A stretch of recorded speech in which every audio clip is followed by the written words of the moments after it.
Hey, welcome back to this European Schoolnet Academy Games in Schools course. This is Module 3, where we're talking about learning games.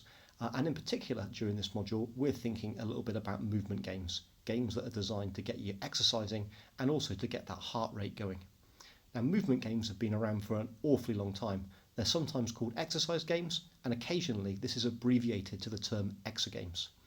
Here's a photograph from a school that I worked at a number of years ago now, where we were trying to actually find out whether electronic dance and electronic dance games could have a physiological impact on children that were participating in these studies. We actually set the classroom up a little bit like a lab with the assistance of Heriot-Watt University in Edinburgh.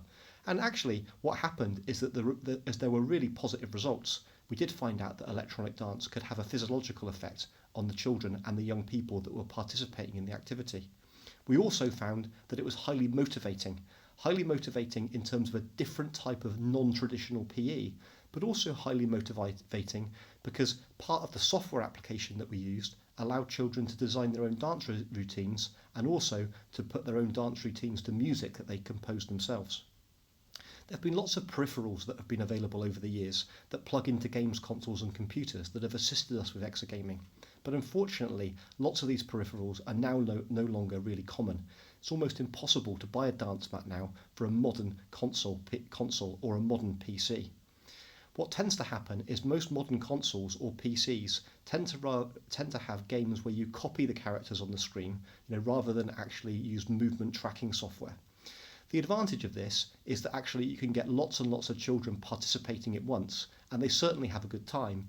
But the disadvantage of it is it's almost impossible to tell whether you're actually making a benefit physiologically from an exercise point of view on the children and young people.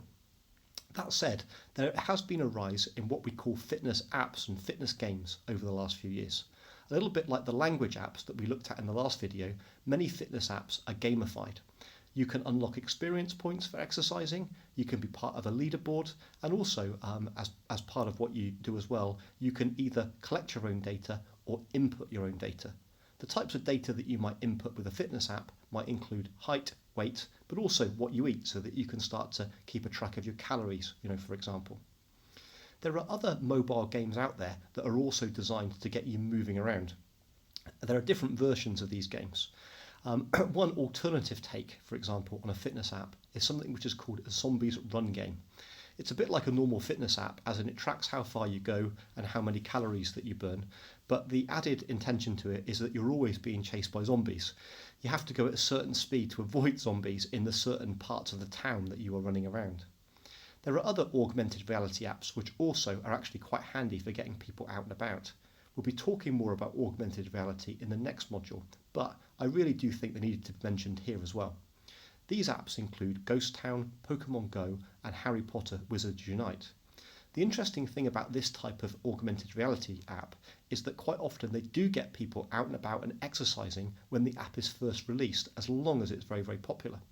There have been lots of studies, for example, that have been done on Pokemon Go. And if you have a quick look at this graph here, what you can tell is that people that do use augmented reality apps often exercise more than people that don't.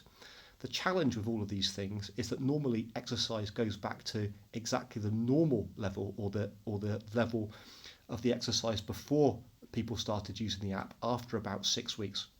So yes, they do get people exercising, but unfortunately the exercising isn't always long-lived. Another type of exergaming might include geocaching, and this is where you use a handheld GPS or a phone to take part in the largest treasure hunt in the world. Again, we're going to be coming back and looking at geocaching separately during Module 4.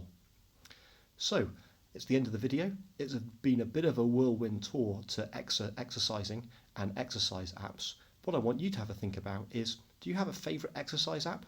Have a think about what that might be, because we're going to be sharing some of our favourite apps when we get to the end of this module. Don't forget to share your ideas and thoughts, not just on the online forum, but also using the hashtag GamesCourse.